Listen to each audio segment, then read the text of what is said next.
let's talk about paracetamol. So what is the other name of the paracetamol? Acetaminophen.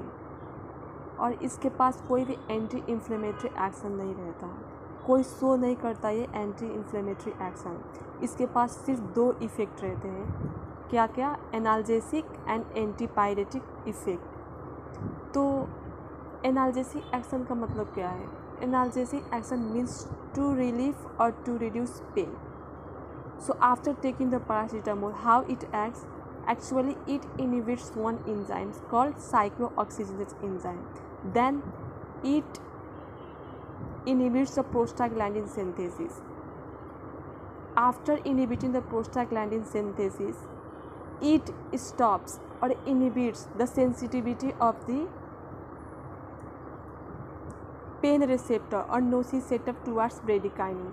And we know that bradykinin is a pain mediating chemical, so no formation of the bradykinin, no sensitivity of the pain receptor towards bradykinin, so there will be no pain. At last it releases pain. Then let's talk about antipyretic action. Antipyretic action means to reduce temperature or to reduce fever. So how paracetamol relieve fever? We know that hypothalamus regulates the temperature. During infection, actually during fever, infection develops. Actually infection causes the fever. So at the time of the fever, infection causes the production of the endogenous pyrogens. Endogenous means inside. There is the synthesis of the pyrogen. So it stimulates the prostaglandin E2 synthesis, not I2, prostaglandin E2 synthesis in the hypothalamus. So prostaglandin E2 increases or elevates the temperature set point to a higher level, and at last fever develops.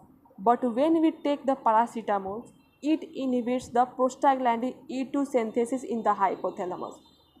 So in the hypothalamus there is no prostaglandin E2 synthesis, so it decreases or returns the temperature set points to a normal level.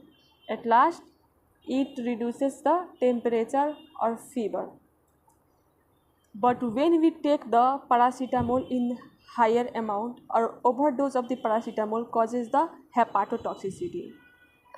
So we have to take paracetamol in the emergency.